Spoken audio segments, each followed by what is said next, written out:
The stock market has been at record highs at multiple points this year. If you've been investing in individual stocks that we've talked about on this channel, or you've been investing in your 401k, then you have seen the results. So why is it that financial expert Dave Ramsey says that you should pause contributions to your 401k for up to 18 months to pay off debts? Does that actually make sense? What are the risks here, and are there any ways that you should actually consider something like this? Let's go ahead and break it down. Boy, do I have some thoughts here. The first one is, in case you didn't already know, debt is the enemy of Dave Ramsey and people who follow Dave Ramsey. And that's not necessarily a bad thing, but I do think there is a limit. There is a line where you can be so against debt that it can actually hurt you. I've said this many times before. I've been saying this for years.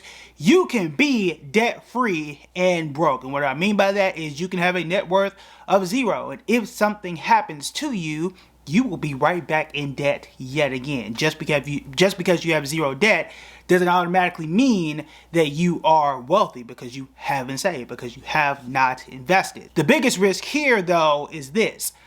Pausing your contributions, meaning you are not investing at all in your 401k, means that you might not be able to get the benefit of a match, which, according to some, is free money. Free money. And he said for up to 18 months. That's a year and a half of free money.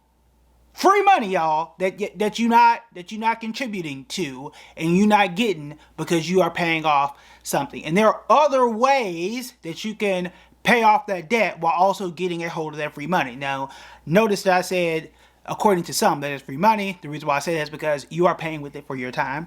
You do have to show up. So it's not totally free, like I'm just sitting at home and getting that. So depending on who you want to ask, it's free money, but whatever, right? For all intents and purposes, it is free money.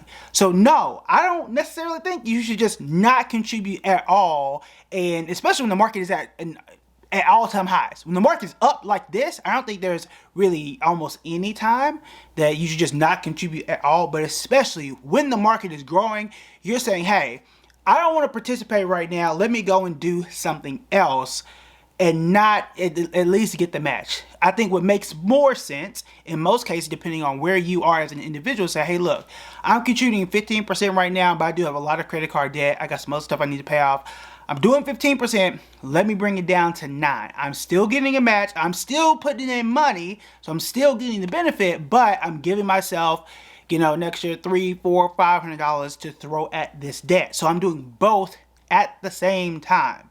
I'm doing both at the same time. You don't have to go one or the other. I understand that debt can be stressful, especially in a time where it feels like costs are going up and pressure is there, and there could be a risk at losing your job, and I'm going to talk about that here in this video as well. But the thing is, you don't want to miss out on these gains that we are seeing right now and that may happen in the future. But when it comes to debt, and I've said this before, you do have alternatives. I don't know why we don't always think about the alternatives. Now, it does depend on what debt that you have. Most people try to be super aggressive on paying down their credit card debt, because usually that is where we see the highest percentages. We're talking 15, sometimes 20, 22% on your credit card debt. That is very expensive, and that is where you usually want to spend most of your time trying to pay down.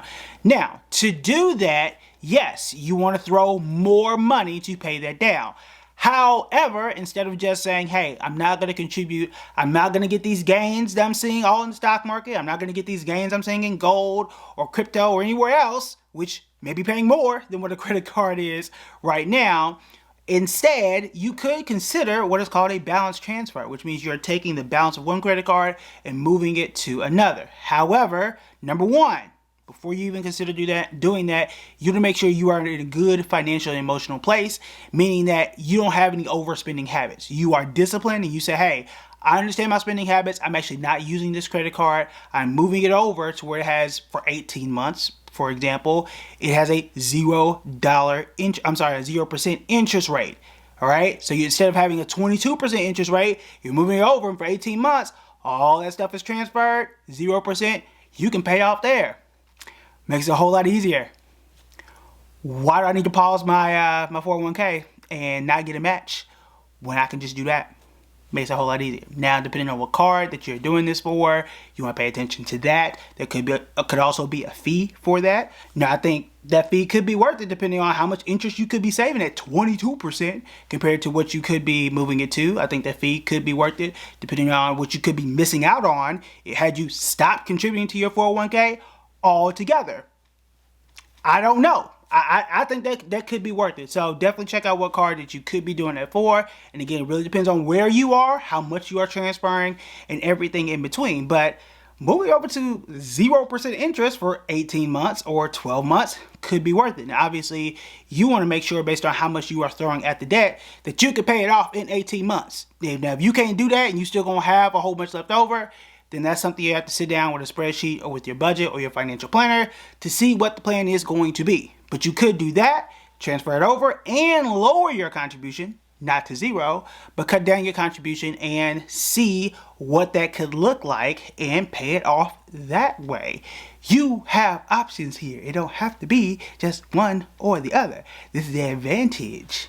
You see what I'm saying? Here's the advantage of hiring a financial advisor, so you don't have to just trust a random person on the internet that doesn't ask you questions and doesn't sit down and do this with people all the time. I'm just saying, just throwing it out there.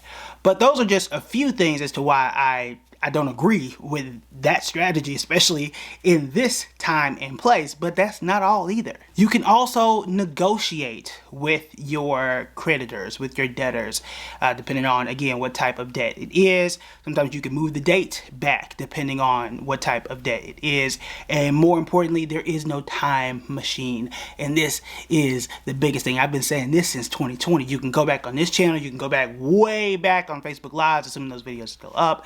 And I've said this, the time that we are seeing right now in the stock market, which I don't know if that's going to last forever. I certainly don't know what's going to happen in the next 18 months to 24 months. But we all wish we would have had Bitcoin way back in 2017, still held it, right? Or we wish we'd had Microsoft or Amazon or whatever and wish we still had it. We don't know what that stock might be. Maybe it's Nvidia for you. Maybe it's Broadcom for you. Whatever, Meta, whatever that thing is going to be, right? The wealth that is going to be had, and I said this back in 2020, y'all know if you've been a long-term subscriber, this is your time to do that right now. The wealth that's going to be had is usually for the people who are buying and holding in 2025. They're going to be rich in 2035, right? If you decide not to contribute to your 401k, you are robbing yourself 2 to 3 to 5 years from now, because for an entire year, 15% of your salary, 10% of your salary for a year and a half, according to Dave Ramsey, you are not contributing. How much money is that not growing in the stock market? Even if the stock market falls in that time, in theory, based on what we've seen in stock market history, though that's not a guarantee, you would be doing what everybody says they want to do, which is buying low. Is that not what we all say? You want to buy low, you want to buy the dip. So if the market falls, you would have been buying the dip, which is what you want to do. You wouldn't be doing that if that were the case. Okay? So that's a part of it too. You don't get this opportunity to buy again at these prices. If stock market history tells us anything, today's price is essentially tomorrow's low. Because that's what we keep running into, right? The stock market is at an all-time high today. The market goes up and it falls, and it is right back to where it was 2, 3, 4 weeks ago. And we say, oh my God, the stock market crashed. No, it was actually where it was a few weeks ago, which at that time was an all-time high. This is your chance, right? This is your chance, right? And you would have been foregoing it for a mighty long time to pay off debt. And the last thing I'm gonna add to it is this. I thought that the golden rule of personal finance was to pay yourself first, okay?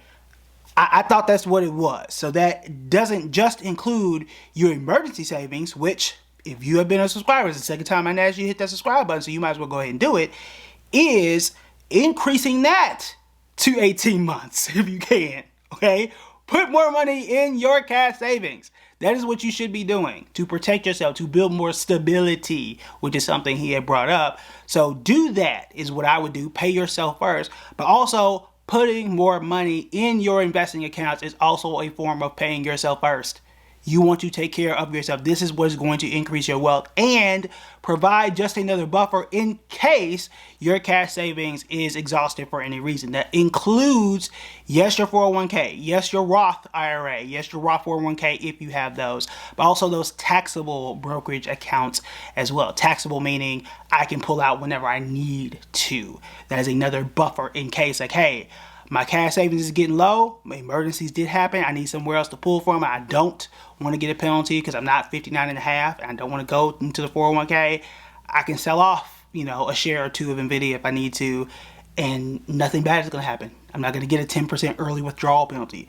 You are allowed to do that. There's a reason as to why you want to have those different types of accounts. That is the point. Okay, that is the point of having it. So those are different ways that you can kind of attack this type of thing. You can also take out a portion of your Roth IRA. I'm not recommending that you should do that. I would like to leave my retirement accounts alone for as long as possible.